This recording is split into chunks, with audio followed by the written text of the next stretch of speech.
Selamat datang di SOP. Kali ini kami akan mereview 3 hal menarik pada chapter 1032. Tentang, apa yang sebenarnya terjadi pada Enma. Mengapa Hiyori ada di Onigashima.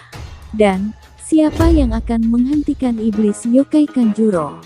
Mari kita mulai pembahasannya. Loro no Zoro.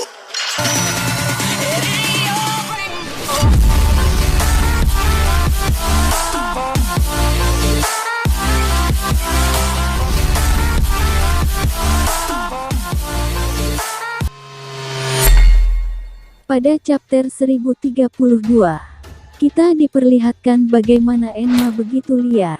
Zoro terlihat belum mampu menguasai Enma. Kami malah berpikiran sebaliknya. Enma akan memberikan dampak kekuatan yang sangat besar kepada penggunanya. Kasus Zoro berbeda. Zoro belum bisa dikatakan pengguna Enma, karena Zoro belum bisa menaklukkannya. Setelah kematian Kozuki Oden, Enma tidak pernah digunakan oleh siapapun, dan disimpan oleh Temuyama Hitetsu. Kita flashback ke Impel Down, di mana Shiryu saat dilepaskan dari tahanan oleh penjaga Impel Down atas perintah Magellan, dan dikembalikan pedang Ryu-nya. Saat itu juga Shiryu menebas para penjaga tahanan tersebut.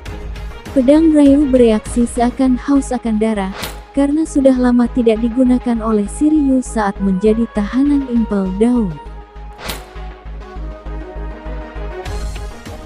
Banyak sekali di One Piece, pedang terkutuk, tapi kali ini kita akan membahas Sandai Kitetsu.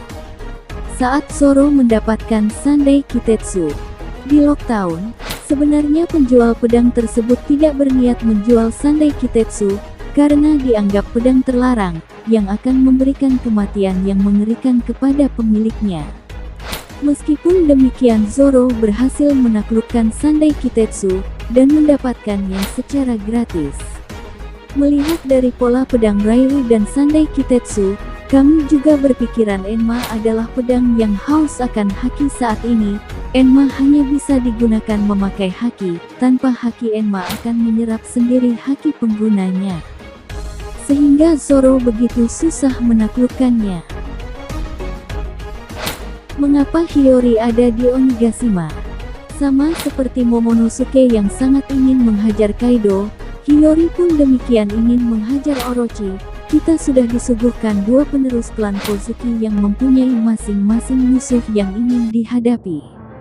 Pada chapter 1026, Momonosuke benar-benar sudah berhadapan dengan Kaido. Walaupun hanya mencoba menggigit tubuh Kaido, Momonosuke sudah mendapatkan keinginannya untuk menghajar Kaido. Hiyori pun demikian pada chapter 950, bagaimana Hiyori mengungkapkan keinginannya menghajar Orochi kepada Zoro. Reaksi Zoro seperti tidak meragukan sedikit pun keinginan Hiyori. Ada dua hal yang mengganggu pikiran kami dengan bagaimana Hiyori bisa sampai di Onigashima. Pertama, kemungkinan Hiyori datang bersama Denjiro, namun dia masih belum menunjukkan dirinya demi tidak mengganggu fokus samurai pada perang di Onigashima.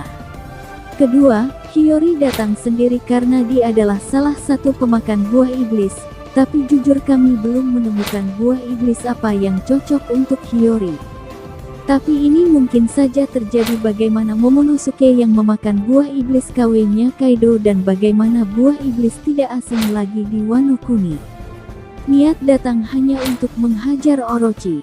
Pertanyaannya bagaimana Hiyori bisa tahu kalau Orochi masih hidup? Ya, Kenbunsoku Haki yang sama dengan Momonosuke. Hiyori sangat mengetahui di mana lokasi Orochi berada. Itu berarti Hiyori bisa mendengar suara aura dari Orochi. Pada chapter 1032, Hiyori memainkan samisen bukan untuk Enma, tapi untuk memanggil Orochi. Terlihat bahwa Hiyori begitu tenang seperti sudah menunggu kedatangan Orochi. Siapa yang akan menghentikan iblis api Yokai Kanjuro? Kita melihat iblis api Kazenbo sudah berada mendekati ruangan senjata. Terlihat iblis yokai itu bisa menembus apapun. Brook, Marco, dan Kinemon. Dilihat dari kemampuan Brook yang bisa membuat apapun menjadi es, sampai chapter 1032 ini Brook masih belum mendapatkan panggungnya. Besar kemungkinan Brook yang akan menghentikan iblis yokai api tersebut. Marco pun kemungkinannya pun terjadi. Bagaimana di Marineford Marco bisa menghentikan magmanya Akainu dengan mudah? Kinemon juga masuk dalam benak kami. Saat di Pang Hazard, Kinemon mengatakan tidak ada api yang tidak bisa ditebasnya. Tapi teori liar di kepala kami mengatakan si dewa keberuntungan Usopp lah yang akan menghentikan iblis api tersebut. Hal seperti itu sudah sering terjadi pada Usopp. Bagaimana di Enies Lobby Usopp lah pahlawan saat itu, dengan aksinya yang membakar bendera pemerintah dunia. Hal seperti itu pun terjadi di Dressrosa. Bagaimana suku Tontata dan penduduk di Dressrosa sangat mengagumi Usopp. Mereka menilai Usopp adalah pahlawan mereka, yang sudah mengembalikan para mainan yang dibuat Sugar dengan buah iblis hobi-hobi no Mi-nya, menjadi manusia kembali. Entah bagaimana caranya, kemungkinan Usopp lah yang menghentikan iblis yokai Kanjuro. Dengan dikalahkannya iblis yokai Kanjuro, para samurai yang melihat aksi Usopp menganggapnya seorang pahlawan. Sekian dulu pembahasan dari kami.